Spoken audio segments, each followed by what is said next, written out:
예, 출애굽 세대보다 더 강한 광야 세대라는 제목으로 하나님 말씀 증거하도록 하겠습니다.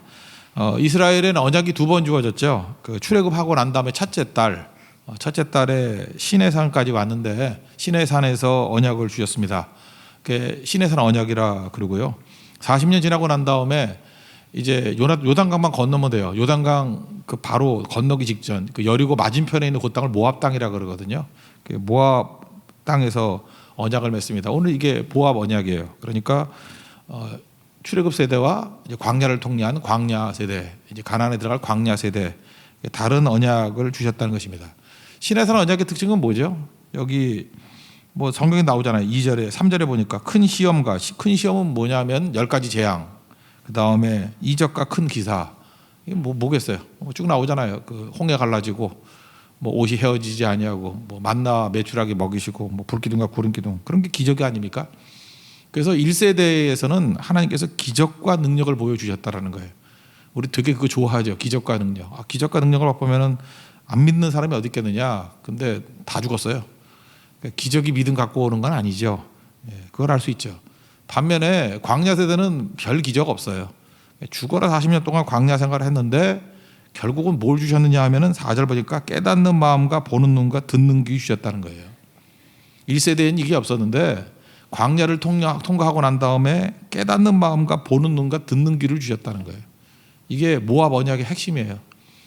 여러분 인생 가운데도 지금 왜 나는 이렇게 고난이 많고 광야가 길지요 그러는데 그 광야를 통과한 백성들에게 주신 진짜 축복, 이게 모압의 축복인데, 모압 평야의 축복인데 깨닫는 마음과 보는 눈과 듣는 귀를 주신다는 것입니다. 왜 그렇죠? 걸음이 있었기 때문에, 체험이 있었기 때문에, 광야가 있었기 때문에 그렇다라는 것입니다.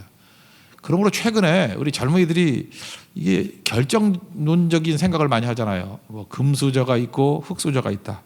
나는 금수저 출신이 아니기 때문에 미래가 없다. 나는 흙수저기 때문에 미래가 없다. 뭐 있다 없다. 잠깐 이러는데 이 모를 일이에요. 좋은 부모라는 것은 뭐 환경이 좋게 만들어지는 부모라고 합시다. 좋은 부모 밑에서 자란 사람과 이렇게 험난한 환경 속에서 자란 사람, 누가 더 낫냐? 이게 지금 출애굽 세대와 광야 세대거든요. 세상 사람들의 눈으로 볼 때는 기적과 이적이 막 나타나는 1세대가 난 것 같이 보이지만 성경은 광야 세대가 훨씬 낫대요. 이게 훨씬 복이라는 거예요. 왜? 이 광야를 통과하면 깨닫는 마음과 보는 눈과 듣는 귀가 있기 때문에.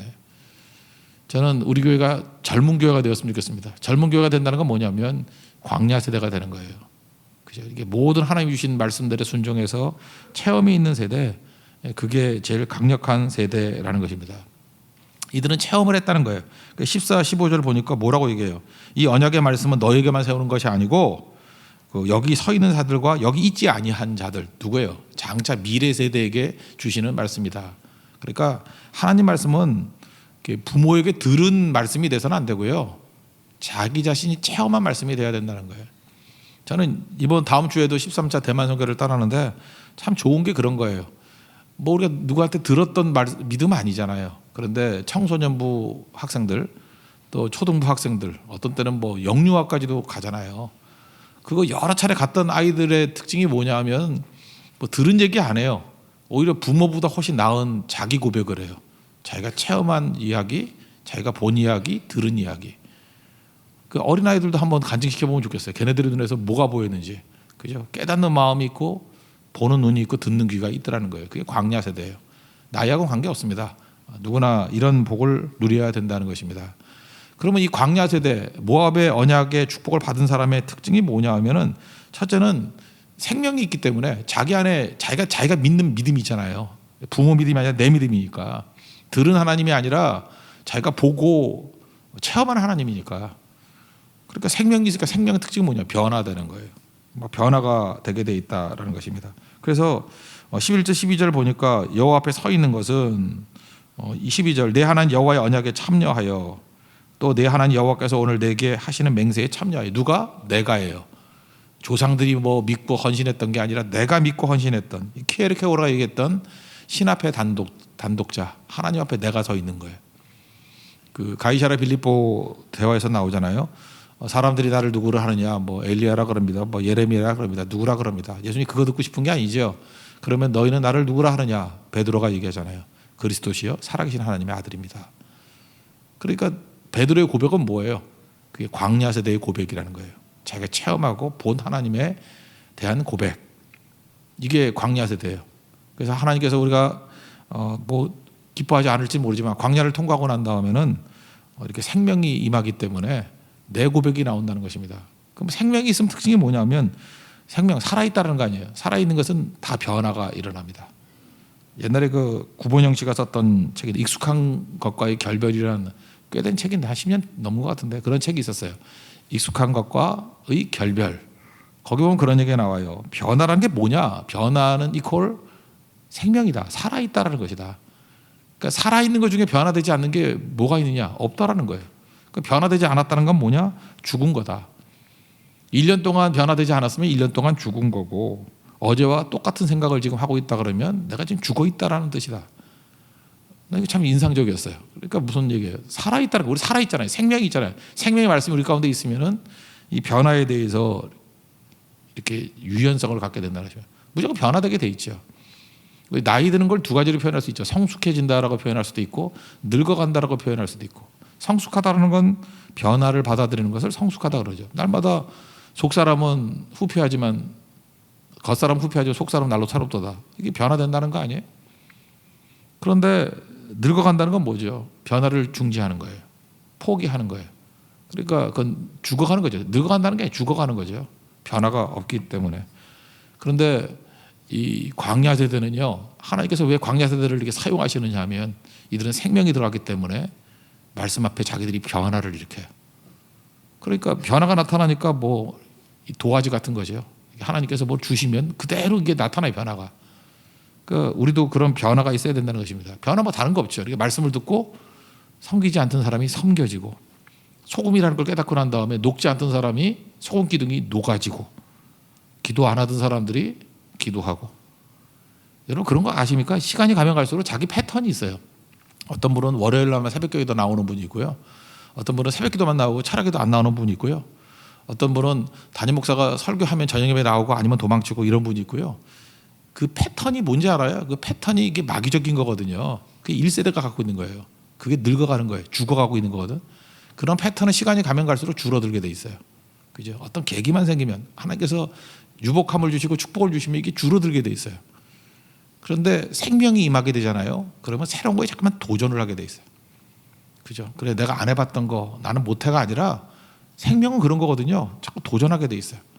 그래서 시간이 가면 갈수록 자꾸만 넓어지게 된다는 것입니다. 나중에는 복이 뭐냐? 그리스도를 위해서 고난당하는 게 복이야. 그리고 복이 뭐냐? 복을 이렇게 이해한다니까. 십자가를 피하지 않는 게 복이야. 광야를 피하지 않는 게 복이야. 이렇게 깨달으니까 복을 깨닫게 되니까 십자가를 받아들이죠. 광야를 받아들이죠. 저주가 뭐예요? 가인의 저주잖아요. 너는 피하며 유리하는 자가 되리라. 그게 저주예요. 녹는 걸 거부하고요. 십자가 지는 걸 거부하고 광야 생활 거부하고. 1세대가 가인의 저주에 빠지니까 하나님이 저주를 내린 게 아니에요. 저주의 길을 가니까 다 죽잖아요. 40년 동안 다 죽잖아요. 우리도 마찬가지라는 것입니다. 이거 독약인데 먹으면 죽는다 그러면 하나님 죽이는 게 아니죠. 독약 마셔서 살 사람이 누가 있어요. 마시지 말아야죠. 생술 마셔야죠. 그 얘기예요. 우리가 뭘 먹느냐에 따라 달라지는 거. 그러니까 이 광야 세대의 강점은 뭐였느냐? 생명이 들어가니까 변화에 대한 유연성이 있다라는 것입니다. 변화에 대한 유연성이 있으면요, 광야 세대를 통해서 하나님의 진짜 기적이 나타나요. 이 기적은 열매거든요. 씨 뿌리는 비유를 보면은 마태복음 13장 23절에 좋은 땅에 뿌려졌다. 이 옥토잖아요. 좋은 땅에 뿌려졌다는 것은 말씀을 듣고 깨닫는 자니. 여기 보세요. 이게 모압 언약의 특징이 뭐예요? 깨닫는 마음, 보는 눈, 듣는 귀라 그랬죠. 마음, 깨닫는 마음, 보는 눈, 듣는 귀. 이게 모압 축복이에요. 모압 세대, 광야 세대의 축복이거든. 마음은 깨닫게 되고 눈은 열리게 되고 귀는 듣게 되고. 이게 똑같은 얘기 아니에요. 이 옥토가 뭐예요? 모압 세대에게 주신 복이에요. 그게 깨닫는 마음이거든요. 깨닫는 마음. 말씀을 듣고 깨닫는 자니. 그래서 결실하여. 이 사람들만 결실이 있어요. 기적 맛본다고 결실 있는 게 아니에요. 깨달음에서 결실이 있어요. 그러면 어떤 사람은 30배, 60배, 100배의 열매를 거두게 되느니라. 30배, 60배, 100배가 여기서 나오는 거예요. 그냥 뭐 암송해가지고 뭐 30배, 60배, 100배 축복을 주십시오라고 하는 게 되는 게 아니고, 언제 30배, 60배, 100배 이걸 부흥이라고 그러잖아요. 이런 열매를 거두게 될 때가 언제냐면 깨닫는 마음이 있을 때, 깨닫는 마음, 이 광야만 줄 수 있는 복이에요. 보는 눈이 열릴 때, 이때 이렇게 사람이 눈이 보이는 것 같잖아요. 와, 이제는 30배, 60배, 100배가 나타나겠구나. 말씀이 막 들려요. 그리고 야, 이제 30배, 60배, 100배 열매를 거두게 되겠구나. 이렇게 알게 된다는 것입니다. 이게 모압 언약의 축복이에요. 이 축복을 누리는 하나님의 종 되기를 바랍니다. 그럼 두 번째 단계는 뭐냐면 이렇게 깨닫는 마음, 보는 눈, 듣는 귀, 이거를 하나님께서 주시는데 그 다음 단계는 뭐냐면 반복과 훈련이 필요하다는 거예요. 그래서 광야는 똑같은 거 한 번에 깨닫는 게 아니죠. 이게 체득하기 위해서는 이 반복이 필요하다는 것입니다. 그래서 여기 나오는 얘기들이 쭉 이제 반복 얘기가 나와요. 너희들에게 광야에서 이렇게 반복하고 반복했느니라. 광야는 반복이잖아요. 광야는 단순한 것이거든요. 뭐 변화가 별로 없어요. 그죠? 환경에 변화가 없어요. 똑같은 걸 반복하면서 변화는 어디서 나타나느냐? 환경은 변화가 없는데 속에서 변화가 일어나요. 반복을 통해서 반복하면 똑같은 거를 찍어내는 것 같은데 아니에요. 속에서 변화가 일어나요. 반복 훈련에서 외부의 환경은 변화가 없지만 내면에는 변화가 일어난다. 다윗과 솔로몬의 차이점이 뭔가요? 다윗은 광야를 체험했고 솔로몬은 아버지 좋아가지고 광야를 체험하지 못했죠. 사울 왕도 마찬가지고요. 사울 왕은 1세대가 똑같잖아요. 왕 되고 하는 모든 것들을 그냥 줬잖아요. 기적과 이적으로 하나님이 그냥 줬잖아요. 그래서 여러분 쉽게 얻는 거 너무 좋아하지 마십시오. 쉽게 얻으면 사울 돼요. 근데 다윗은 광야 생활을 통해서 훈련과 반복을 통해서 왕됨을 갖추잖아요. 그러니까 사실은 다윗 왕궁이 탄탄했던 거죠. 하나님 우리 살아가시니까 어떻게 하시겠어요? 여러분 둘 중에 하나 고르라 그러면 잘 보세요. 한 번에 다 주시는, 기적으로 그냥 옛다 하고 뭐 자리도 주고 뭐 돈도 주고 다 줘버리는, 그게 복이에요? 아니면 광야를 통해서 깨달은 마음과 보는 눈과 듣는 귀가 있는 게 복이에요? 후자가 복이라는 거예요. 이런 사람들에게 뭘 갖다 줘도 누리게 될 수 있다는 거예요. 누리게. 그러니까 우리 지금 크리스찬들은요, 사실은 모압 언약 이후의 사람들이죠. 우린 그 다음 세대들 아니에요. 그러니까 신의 산 언약에만 머물러 있으면 안 되고 그 언약을 모압 언약으로 업그레이드 해야 된다는 거예요. 하나님 말씀이 문자로 되어 있는 것들을 깨닫는 마음과 보는 눈과 듣는 귀로. 그러기 위해서는 반복 훈련이 필요하다는 것입니다. 그러면 반복은 하고 싶지 않아서 안 하나요? 반복을 할 수 있는 힘이 어디서 나와요? 생명이기 때문에 가능한 거예요. 여러분 대만 선교 지금 13차 가잖아요. 이제 뭐 20차도 가고 30차도 가겠죠. 계속 할 수 있는 건요, 생명이 있기 때문에 그래요. 똑같은 것도 계속 못 해요. 하다가 이렇게 막 중단이 되고 그래요. 왜요? 생명이 흐려지면은 이게 뭐 탄력이 있기 때문에 모멘텀으로 뭐 이게 탄력으로 쭉 가긴 가겠죠. 근데 느낌이 와요. 이거 오래 못 가겠구나. 이게 지금 엔진이 꺼졌기 때문에 탄력으로 가긴 가는데 한 2, 3년 하다간 더 못 하겠구나. 죽었을 땐 그래요. 근데 그 안에 생명이 있으면은 야, 이거 우리 다음 세대, 그 다음 세대까지도 계속 할 수 있겠구나. 우리 다음 세대는 더 잘하겠구나. 우리 청소년부의 하나이는 그런 소망이 있더라고요. 다음에 그 선교 준비 연장 하는 게 꿈이래요. 벌써 그 자리를 호시탐탐 노리는 애들이 많아요. 그죠? 젊은 사람이 해야 된대. 자기가 하겠대. 20대 초반에 하겠대요. 그래서 그때까지 열심히 하라고. 그죠? 베트남 선교 조심해야 됩니다. 노리는 사람 너무 많아요. 젊은 애들이. 그죠? 내가 베트남 선교 이제 준비하는, 대만 선교는 차마 말을 못 하는데 벌써 많이 노래 애들이, 여자애들이. 그죠? 내가 하겠다고. 그러니까 뭐예요? 이게 생명이거든요. 반복이 가능한 거. 그런 은혜가 있기를 원합니다. 그리고 그다음 마지막 단계, 이 훈련을 통해서 아까도 얘기했죠. 처음에 하나님이 주시겠다는 약속이 실제로 이루어져요. 깨닫는 마음과 보는 눈과 듣는 귀. 이게 무슨 얘기예요? 실제로 감각이 살아나요. 감각이 살아나니까 처음엔 약속이었던 것이 성취가 된 거죠. 그러니까 성취가 되니까 이제부터 어떤 현상이 보이기 시작하냐면은 이제 보이기 시작하는 거예요. 보이기. 보는 눈이 열린다는 거예요. 그래서 뭐 이렇게 재앙이 임하고 뭐 이렇게 어려움들이 있잖아요. 그럴 때 26절에 뭐라고 되어 있어요? 왜 이런 일이 벌어졌는지를 해석이 가능해. 해석 능력이 생겨요. 그들을 섬기고 절한 까닭이라. 그러니까 왜 이스라엘이 이게 망하게 됐습니까? 우상 숭배했기 때문이다. 이게 까닭, 이유를 설명할 수 있는 사람이 된다고요. 이게 중요한 거죠. 이 모압 세대의 특징은요. 모압 평야 이의 세대는, 광야 세대는 깨닫는 마음이 있어요. 보는 눈이 있어요. 듣는 귀가 있어요. 그러니까 멍청하지 않죠. 그래서 이렇게 가면 망한다라는 게 보여요. 그러니까 이 세대는 보이니까 망하지 않죠. 어쨌든 28장 얘기했잖아요. 저주 얘기를 더 많이 읽어야 되는 이유가 뭐예요? 내가 지금 저주 가운데 있다는 걸 깨닫는 거고, 깨달아야 벗어날 수 있죠. 그래서 저주를 강조하는 거예요. 이게 보는 눈이죠.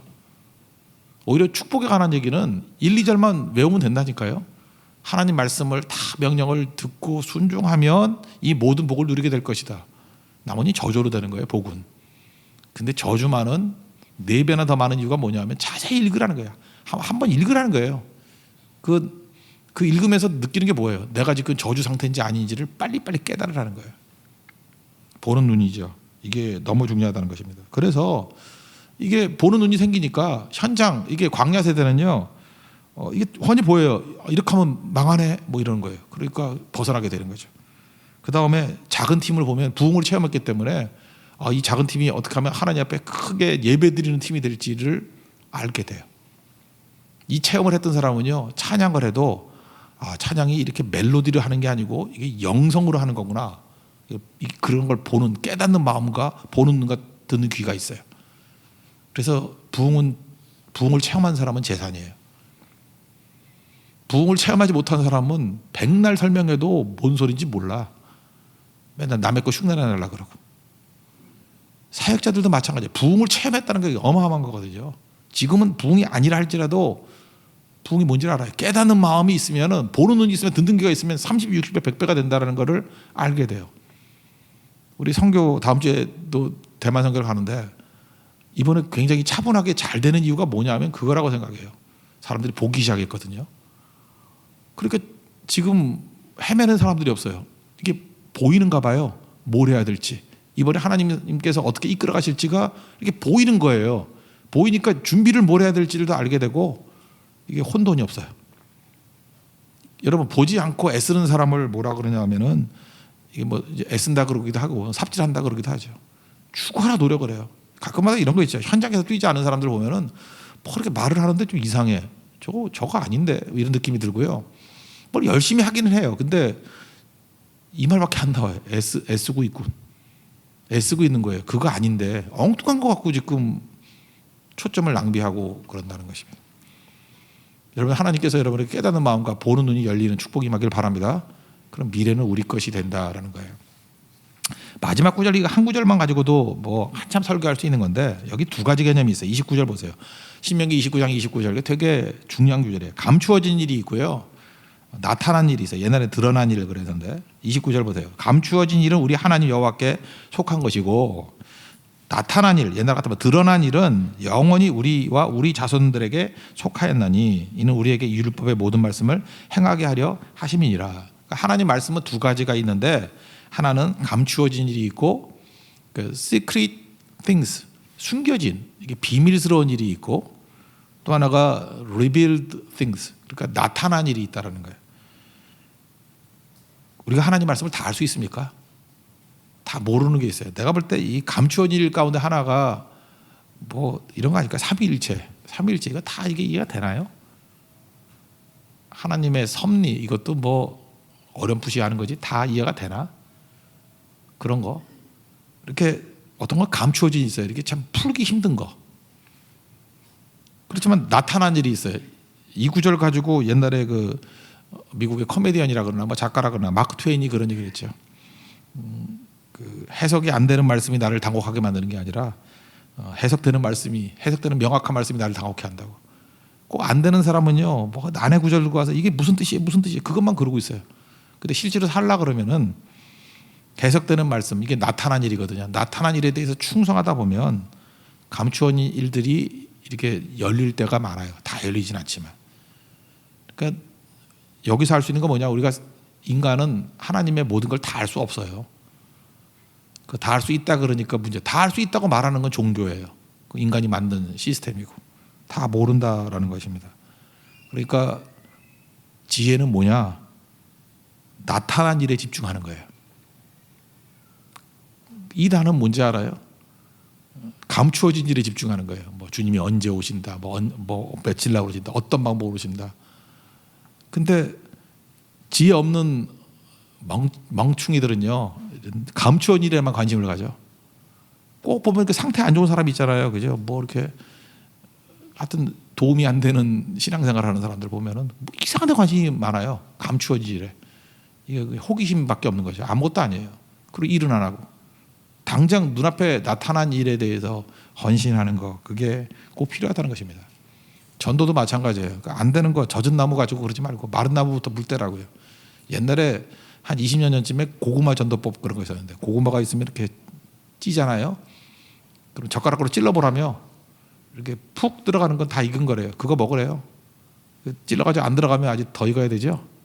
똑같은 거예요. 우리도 이 땅을 살아가면서 하나님의 젓가락 하나씩 들고 다니면서 이렇게 찔러봐요. 우리 전도할 때도 쑥 들어가는 애가 있어요. 그러면 나와. 그러면 왜 지금 얘기했어? 그러고 나와요. 여기도 보니까 몇 명 있는데 그 고구마 이렇게 찔러서 금방 나온 분들 진짜 이상해요. 저 사람은 믿은 지 며칠 되지도 않는데 저렇게 준비가 잘 돼 있나. 그게 다 익은 고구마기 때문에 그런 거고. 어떤 사람은 백날 찔러도 안 돼. 그럼 놔둬요. 그거 잠깐 찌르면 본인도 힘들어. 나중에 젓가락 휘어요. 잠깐 찌르지 마. 가끔 찔러보고, 그죠? 아직도 안 익었다 그러면 언젠간 익을 날이 와요. 내가 못 익혀요. 익히게 만드는 거 하나님이 광야로 보내면 다 익어서 또 와요. 아니 불구덩이에 집어넣으면 완전히 군 고구마 돼서 나와. 걱정할 거 하나도 없다니까요. 그걸 내가 태우려고 그러니까 문제지. 군 고구마도 맛있어요. 예. 그런 것도 많이 온다고. 그러니까 우리가 할 일은 뭐죠? 되는 일부터 하는 거예요. 되는 일부터.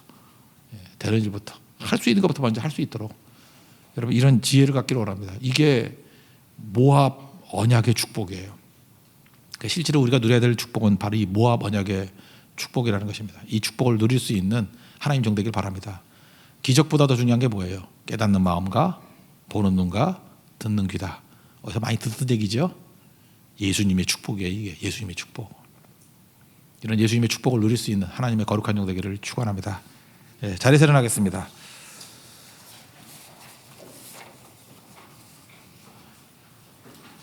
이제는 할 수 있겠죠. 아바 아버지.